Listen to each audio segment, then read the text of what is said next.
Vijayawada university మంచి భవిష్యత్తు కోసం తెలుగు విద్యార్థులు ఇష్టపడే యూనివర్సిటీ. కాల్ 9059052378 9059052379. నాగర్ కర్నూలు జిల్లాలో జరిగినటువంటి అత్యంత దారుణమైన సంఘటన ఇది. అసలు నిజంగా వీళ్ళని చూసినా లేకపోతే వీళ్ళ తల్లిదండ్రులు మరి వాళ్ళ పరిస్థితి ఏందో నాకైతే తెలియదు. కానీ ఇంత ఘోరంగా కూడా ఇన్సిడెంట్స్ జరుగుతున్నాయి. మొన్ననే మనకు తెలుసు కదా, ఈయన హైదరాబాద్లో జరిగింది. కుక్కర్లని వాళ్ళ భార్యని ఉడకబెట్టి పొడి వేసి అది అసలు ఇంకా మర్చిపోకంటే ముందే మళ్ళా ఇదొక ఇన్సిడెంటు.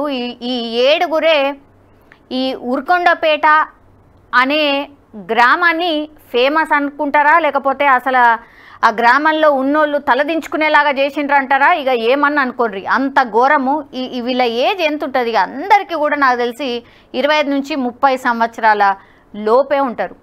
అంతా ఏమంటారు, ఏం బ్యాచ్ అంటారంటే బలాదూర్ బ్యాచ్, లేకపోతే అసలు పని పాట లేని బ్యాచ్. కనీసం కూడా అసలు చదువుకున్నారో మళ్ళీ అసలు చదవలేదో అంటారు కదా. ఊర్ల పొంట తిరిగేటోళ్ళని ఏమంటారు, బలాదూర్గా తిరుగుతున్నారా, కొంచెం ఏమైనా పని చేసుకో అనే టైప్స్. ఇక అసలు ఏ జాబితాలో కూడా రారు. అంత దారుణం అంటే అంత దారుణమైన సంఘటన ఇది. ఇగో ఈ 7గురే అందులో నిందితులు. మనకు తెలుసు మొన్నటి నుంచి కూడా 29వ తారీఖున ఈ ఇన్సిడెంట్ జరిగినప్పటి నుంచి కూడా అసలు వీళ్ళు ఎవరు ఏంది అని అంటే నిజంగా ఎట్లున్నారు ఏంది అని ఇగో చూడాలనుకునేటోళ్లకు ఇగో ఈ 7గురు బ్యాచ్, ఈ ఏమంటారు బలాదూర్ బ్యాచ్, ఇగో ఇదే. జడ్చర్లకు చెందిన ఓ వివాహిత తన తల్లిదండ్రులు పిల్లలతో కలిసి మార్చి 29 మధ్యాహ్నం ఊర్కొండపేటకు వచ్చి దైవ దర్శనం చేసుకొని రాత్రి అక్కడే బస చేశారు. యాక్చువల్లీ ఆ గుడిలో రాత్రి బస చేస్తే పుణ్యం వస్తుంది, లేకపోతే మన కష్టాలుంటే తీరుతాయని అక్కడ జనరల్లీ బస చేస్తూ ఉంటారట భక్తులు. సో అట్లనే ఒక వివాహిత ఆమె పిల్లలతో అట్లాగే వాళ్ళ తల్లిదండ్రులతో కలిసి వచ్చింది. అదే రోజు రాత్రి 9 గంటల సమయంలో మరో బంధువు అక్కడికి రాగా ఆయనతో మాట్లాడుతూ 150 మీటర్ల దూరంలో ఆలయానికి ముందు భాగంలో ఉన్న గుట్ట ప్రాంతాల్లోకి వెళ్లడాన్ని నిందితులు గమనించిండ్రు. ఈ క్రమంలో ఈ నిందితులు అక్కడికి వెళ్ళి బాధితులను బెదిరించి ఆ వ్యక్తిని చెట్టుకు కట్టేసి ఆమెపై అత్యాచారానికి పాల్పడ్డారు. ఈ అత్యాచారం చేసిన నిందితులు ఇగో ఈ 7గురు నిందితులే వాళ్ళు. నిందితుల్లో మార్పాకుల ఆంజనేయులు, సిద్దిక్ బాబా, వాగుల్దాస్ మణికంఠ, కార్తిక్ మొదట అత్యాచారం చేశారు. ఆ తర్వాత ఈ 4గురు మట్ట మహేష్ గౌడ్, హరీష్ గౌడ్, మట్ట ఆంజనేయులను ఘటనా ప్రాంతానికి పిలిపించగా మద్యం తాగి వారు సైతం అత్యాచారం చేశారు. సిగ్గు అసలు ఇక అన్నీ మర్చిపోయి, అసలు మనం మనుషులం అని కూడా మర్చిపోయి మద్యం మత్తుల దేనికన్నా తెగబడతారు అని అంటే ఇగో దానికి ఎగ్జాంపులే వీళ్ళు. ఊర్కొండపేట ఏం పాపం చేసింది? ఇసుంటోళ్ళను ఆ ఊర్లో పెట్టుకొని అసలు ఎవరికి సేఫ్ ఉన్నట్టు? మరి ఊర్లో అంటే అందరు ఆడపిల్లలు అందరు ఉంటారు. మరి ఇప్పుడు వీళ్ళని చూస్తే వీళ్ళ తల్లిదండ్రులను చూస్తే ఊర్లో ఎవరన్నా ఊకుంటారా? అసలు వాళ్ళని మంచిగా చూస్తారా? వాళ్ళ తల్లిదండ్రులు ఏం పాపం చేసిర్రు అంటే వీళ్ళని కనడమే పాపం చేసినట్ట? ఏందది? ఎంత దారుణం అసలు!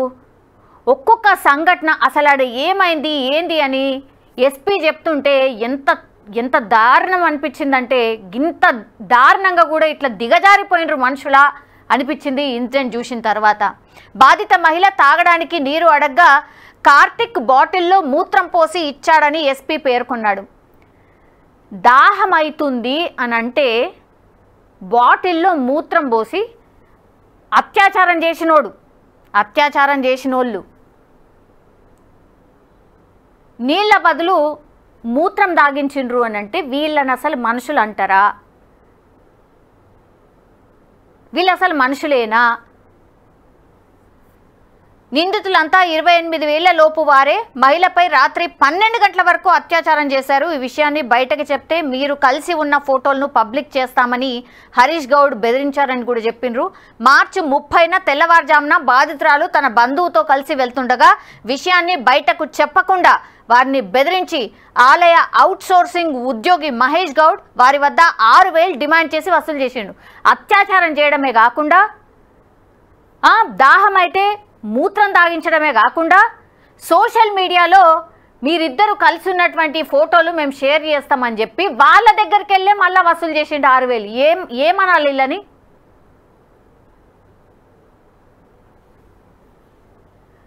బాధితురాలు తన ఊరికి వెళ్లి తిరిగి సోమవారం ఊర్కొండ పోలీస్ స్టేషన్లో ఫిర్యాదు చేయడంతో కేసు నమోదు చేసి దర్యాప్తు ప్రారంభించాము. అత్యాచార ఘటనలో నిందితులను కల్వకుర్తి కోర్టులో హాజరుపరిచాము.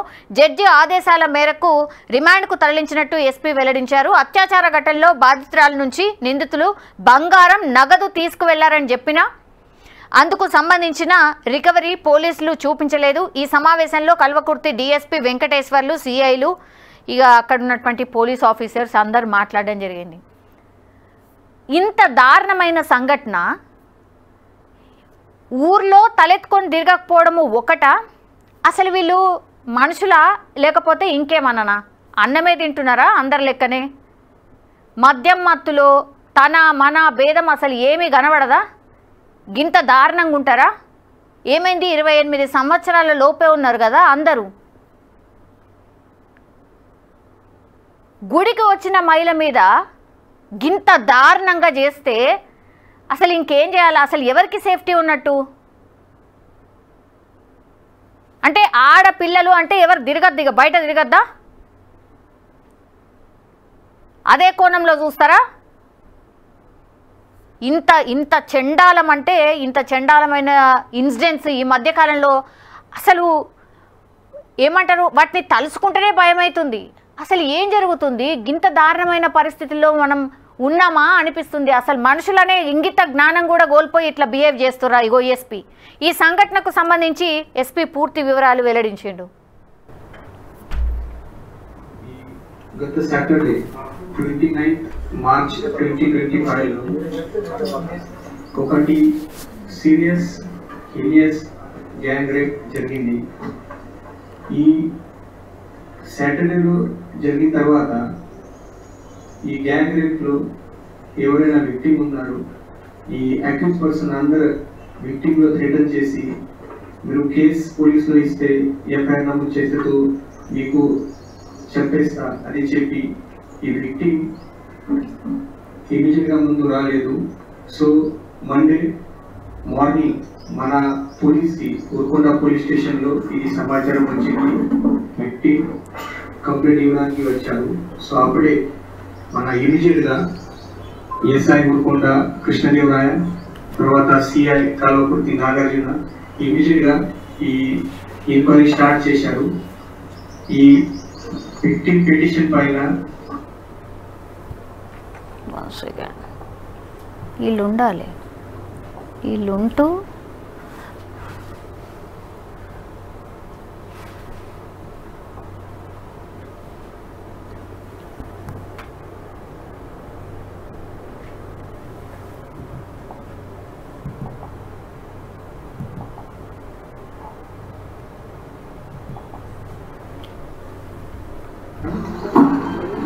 మన నాగర్ కర్నూలు డిస్టిక్లో ఊర్కొండ పోలీస్ స్టేషన్ లిమిట్లో ఈ గత సాటర్డే 29 మార్చ్ 2025 ఒకటి సీరియస్ హీనియస్ గ్యాంగ్ రేప్ జరిగింది.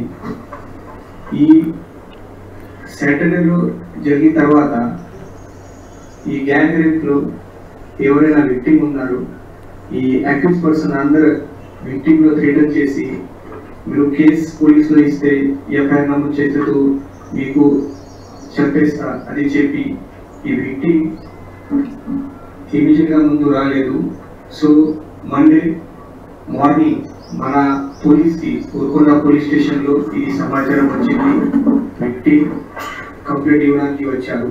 సో అప్పుడే మన ఇమీడియట్గా ఎస్ఐ ఊర్కొండ కృష్ణదేవరాయ, తర్వాత సిఐ కల్వకుర్తి నాగార్జున ఇమీడియట్గా ఈ ఎంక్వైరీ స్టార్ట్ చేశారు. ఈ విక్టిమ్ పిటిషన్ పైన ఎఫ్ఐఆర్ నమోదు చేసి మన ఈ ఇన్వెస్టిగేషన్ ఒక senior officer DSP Venkateswararao Kalwakurthy DSP గారికి హ్యాండ్ ఓవర్ చేశాము. అండ్ ఇమీడియట్గా మన ఇన్వెస్టిగేషన్ కూడా స్టార్ట్ చేశాము. ఈ ఇన్వెస్టిగేషన్ ప్రాసెస్లో ఈ హీనియస్ క్రైమ్ ఉంది కాబట్టి అది సీరియస్గా తీసుకొని ఇమీడియట్గా మన technical evidences, CCTV footages, mobile data, తర్వాత వేరే ఆధారం ఏదైనా ఉంది, దీని ప్రకారం మన ఇమీడియట్గా ఈ గ్యాంగ్ రేప్లో ఇన్వాల్వ్ అయ్యి 7 అక్యూజ్డ్ పర్సన్కి కూడా ఐడెంటిఫై చేశాము. నిన్న ఈ అందరు 7 అక్యూజ్లో అరెస్ట్ చేసి మన ఇంట్రోగేషన్ కూడా చేశాము.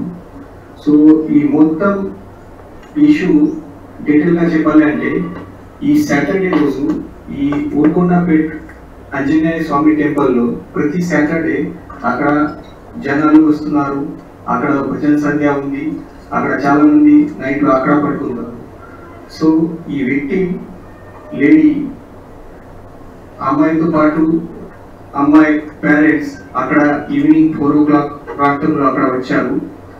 ఈ 4 o'clock వచ్చిన తర్వాత వాళ్ళు అది టెంపుల్ దగ్గరికి ఉన్నారు. అమ్మాయి తర్వాత అమ్మాయి రిలేటివ్లో అక్కడ కాల్ చేసి పిలిచారు. ఈ అమ్మాయి రిలేటివ్ అక్కడ 9 o'clock ఈవినింగ్లో అక్కడ వచ్చారు.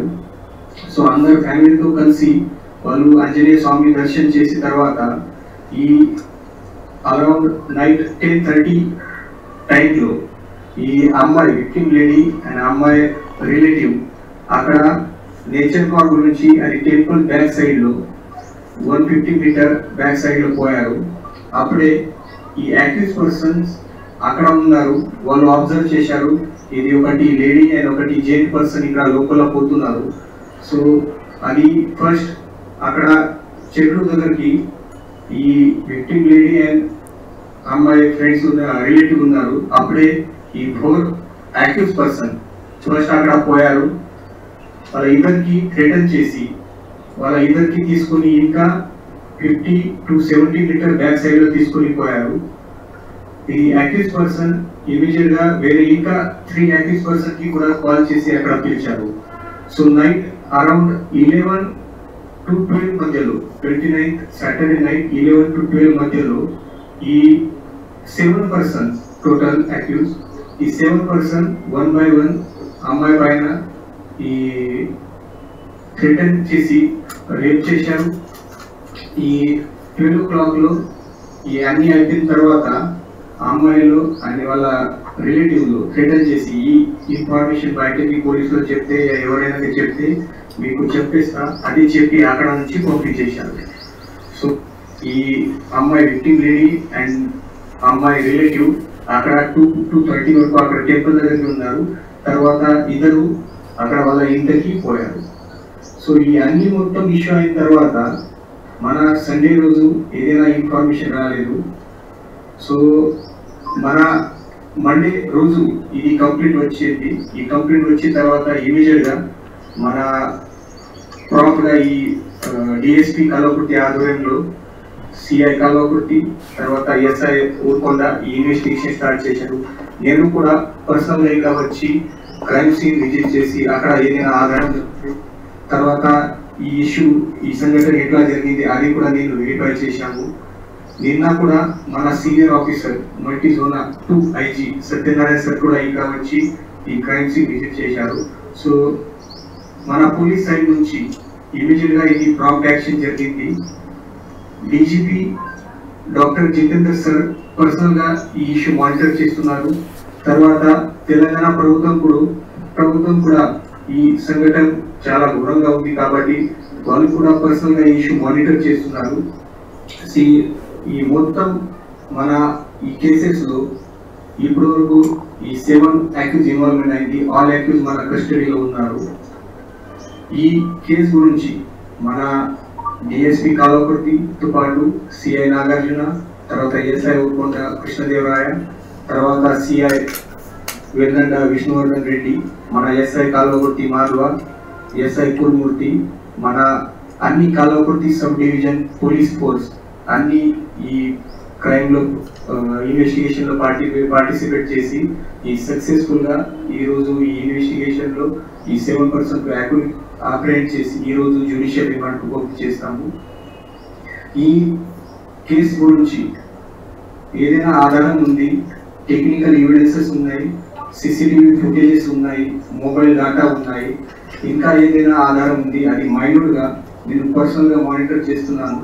ఈ అన్ని మొత్తం ఆధారం ప్రాపర్గా కలెక్ట్ చేసి ఈ యాక్టివిటీ గురించి అన్ని ఇన్ఫర్మేషన్ సీఆర్ ప్రాపర్గా కలెక్ట్ చేసి మెడికల్ టెస్ట్ ప్రాపర్గా కండక్ట్ చేసి ఈ అన్ని మొత్తం ఇన్వెస్టిగేషన్ నడుస్తుంది. ఈ ఇన్వెస్టిగేషన్ ప్రాపర్గా చేసి ఫర్దర్ మన పోలీస్ కస్టడీ కూడా కావాలి. ఈ ఇష్యూ గురించి ఇంకా డీటెయిల్ గా పోవాలి. అన్ని ఈ పాత కూడా ఏదైనా ఈ ఆఫీస్ లో ఇన్వాల్వ్మెంట్ ఉంది, ఇంకా ఏదైనా క్రైమ్ చేశారు అది కూడా మనం వెరిఫై చేస్తాము.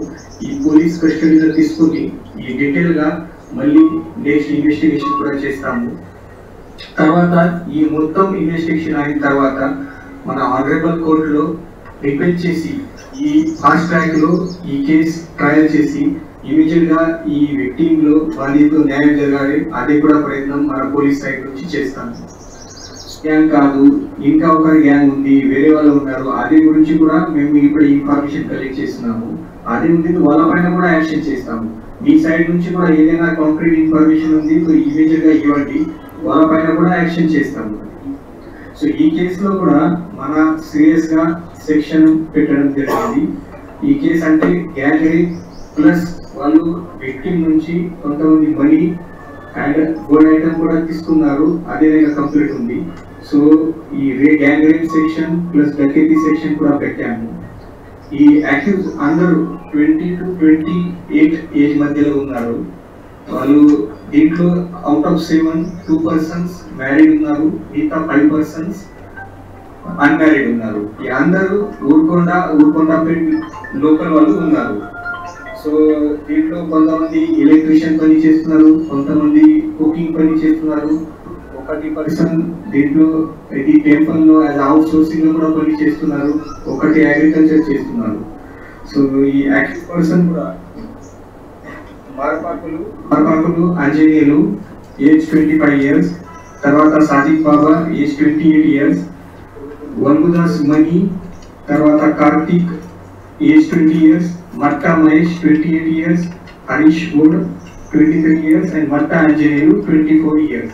ఈ అందరూ అక్కడ చుట్టుపక్కల వాళ్ళు ఉన్నారు. అది ఊరుకొండ ప్రాంతం నుంచి వాళ్ళు రెగ్యులర్ గా అక్కడ టెంపుల్ దగ్గరికి తిరుగుతున్నారు. సో ఈ అందరికి ఈ టైప్ లో ఎవరైనా వేరే ప్లేసులు ఇక్కడ కాకుండా వేరే ప్లేసులు కూడా మన నాగర్ కర్నూలు డిస్ట్రిక్ట్ లో కూడా చాలా మంది మన టెంపుల్ సైట్స్ ఉన్నాయి. సిర్సర్గండ్ల, సింగోటం, మట్టిమడుగు, తర్వాత ఉమా మహేశ్వరి, చాలా ప్లేసెస్ ఉన్నాయి.